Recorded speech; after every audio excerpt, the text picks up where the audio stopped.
राहुल जी, आपका स्वागत है। ये राहुल जी का छठा प्रेस कॉन्फ्रेंस है पिछले 71 दिनों में। मैं इसको दोहरा रहा हूँ। आप जानते हैं क्यों दोहरा रहा हूँ? छठा प्रेस कॉन्फ्रेंस 71 दिनों में। तो आज प्राथमिकता मराठी मीडिया को दी जाएगी, उसके बाद हिंदी मीडिया से सवाल लिए जाएंगे और अंत में अंग्रेजी से भी सवाल लिया जाएगा। मैंने आपको सब नियम बताए दिए हैं। 35-40 मिनट का समय है। भारत जोड़ो यात्रा पर सवाल राहुल गांधी जी जवाब देंगे। पहला सवाल राजेश शेवगांवकर लोकमत से। माइक लीजिएगा, संक्षिप्त में पूछेगा ताकि सब लोग पूछ सकें।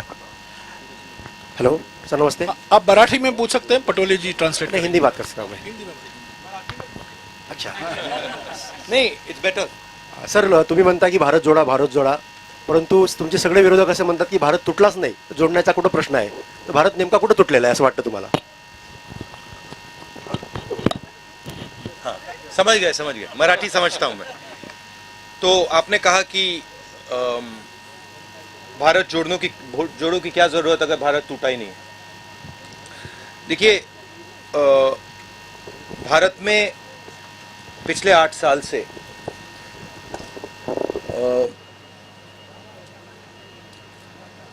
डर का माहौल,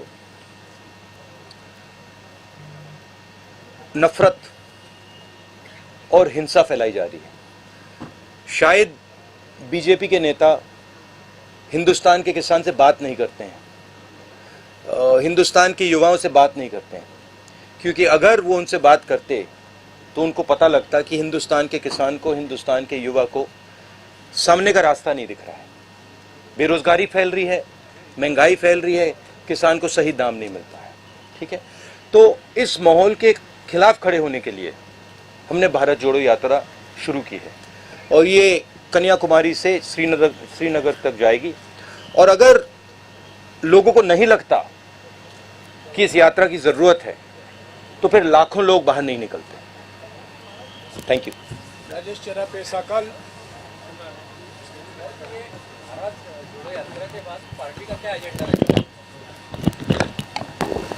भैया, ये आपको कांग्रेस प्रेसिडेंट से पूछना पड़ेगा, खारगे जी से। He is now the president of the Congress party and he is the person who is going to give direction. मेरा लक्ष्य भारत जोड़ो यात्रा पर है। अब ये इसमें 2-3 महीने और लगेंगे, तो मेरा पूरा का पूरा फोकस इस यात्रा पे है और बहुत बहुत अच्छा लग रहा है मुझे, क्योंकि बहुत सीखने को मिल रहा है, बहुत लोगों से समझने को मिल रहा है और बहुत प्यार मिल रहा है। नीरज जावड़ेकर, महाराष्ट्र टाइम्स। नीरज जावड़ेकर, महाराष्ट्र टाइम्स।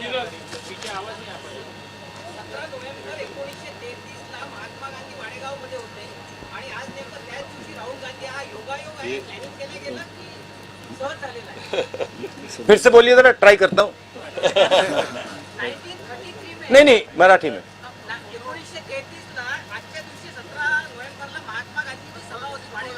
हाँ,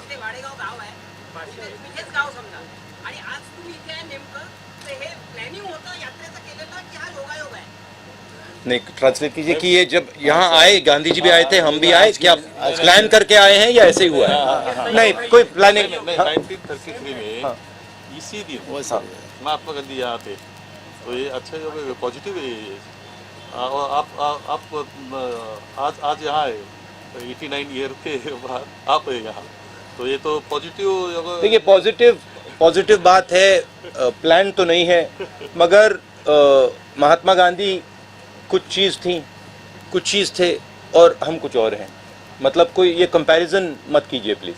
ये हमें मतलब ये गलत कंपैरिजन है। No event.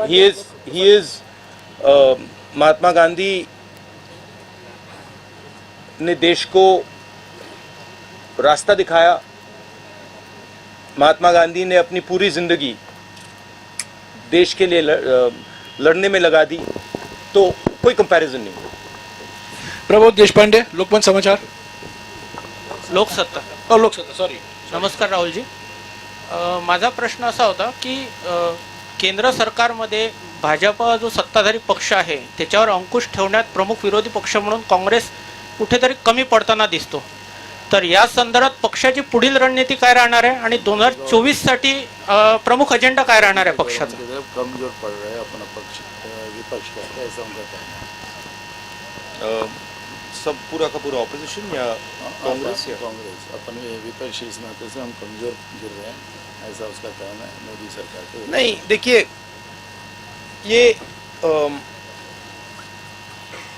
ये जो लड़ाई है इसको सबसे पहले ठीक तरीके से समझना है.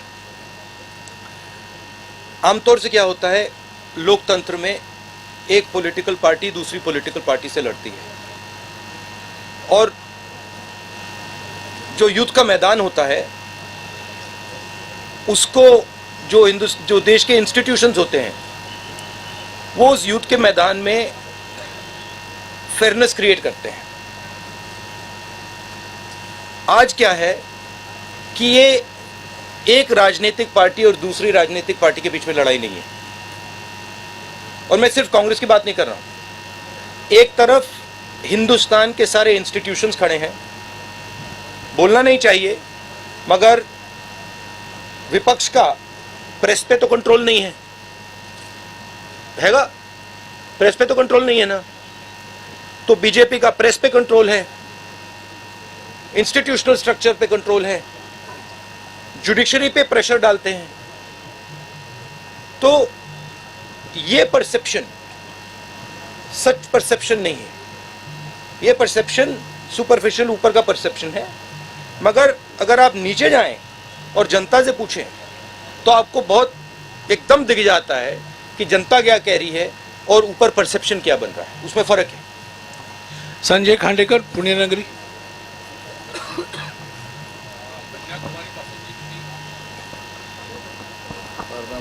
कन्याकुमारीपासून तुम्ही जी पदयात्रा सुरू केलेली आहे भारत जोडोची. सॉरी, एक मैं थोड़ा इसमें और कहना चाहता हूँ. देखिए, हमने ये सब एवेन्यूज ट्राई की,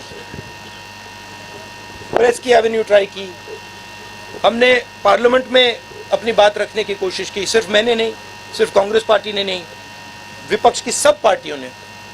ठीक है, जब हम वहाँ कुछ बोलने की कोशिश करते हैं, चाहे वो नोटबंदी की बात हो, चाहे वो जीएसटी की बात हो, चाहे वो चाइना की बात हो, वो माइक ऑफ हो जाता है. तो यात्रा हमने इसलिए चालू की है कि हमारा और विपक्ष को कोई और रास्ता ही नहीं बचा है.